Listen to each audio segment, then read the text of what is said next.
Both sets of supporters must have been glad to see some football. Jim Leishman had moved back to his general manager's office after stepping down as team manager, while Hearts' top players had finally rebelled over the way the club was being run by Vladimir Romanov.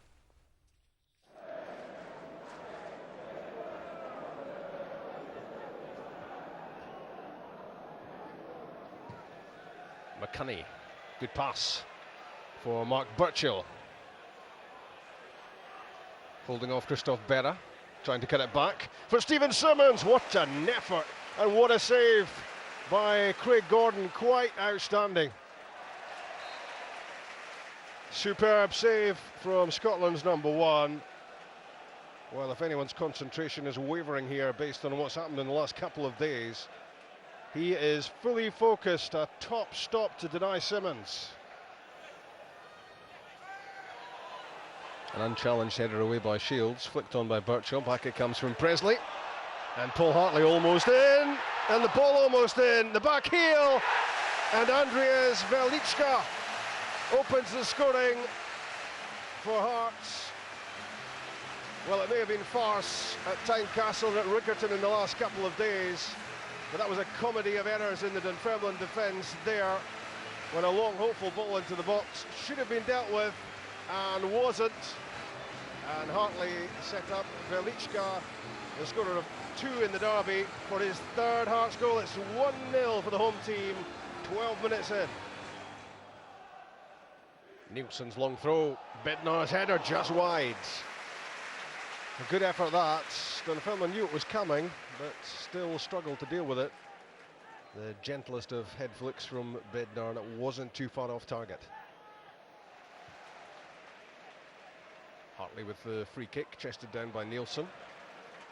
Allowed the time to do so. Česnauskas shakes himself clear of Labont. This is threatening, and it's back off the post. I think that flicked off Greg Shields and was very close to an own goal. Good play from Česnauskas, and his cut back came off Shields, then back off the post. Morrison quickly on with the game. McCunney to Mason. Jim Hamilton had a chance. Well picked out by Mason's cross. And very proficient in the air, Hamilton, and he would be looking to do a whole lot better than that. Presley breaking out of defence, a lot of room in front of him. Velička. Presley again, can he do it? Just wide. Well, what a moment that would have been on the back of his heroic performance in front of the media yesterday. Presley, had he tucked that one in the corner, I think the roof might have come off Tynecastle, just wide.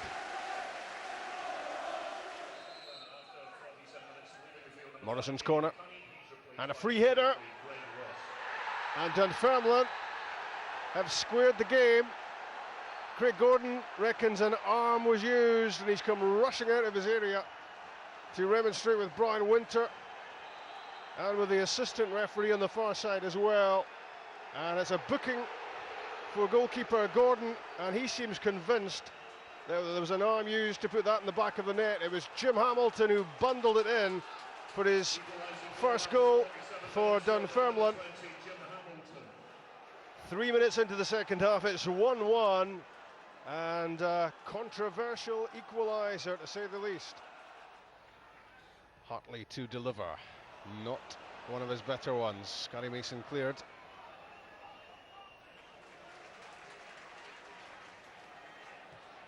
Nielsen to Jankauskas. Looking for Velička. Česnauskas, and there is a player low on confidence. He just didn't want to know there. What a tame effort from Česnauskas in such a threatening position. Paul Hartley looking to make something happen, and it very nearly did. At the back post for Jose Concalves. Lots of shrugged shoulders in that technical area about what's not happening for Hearts at the moment. In from Aguiar. Labont's header puts his goalkeeper under pressure, taken by Roddy McKenzie. And unmarked Owen Morrison has run 50 yards so far.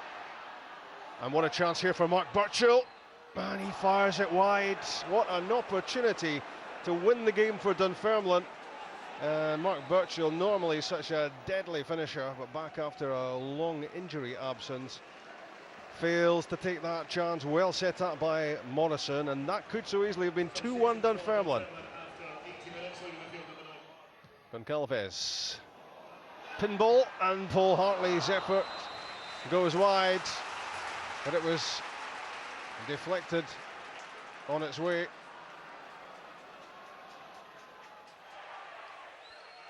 Labont's throw, Nielsen's header, now Brellier. Needs to drive his team forward, and sharpish. Velička. Gets away from Greg Ross.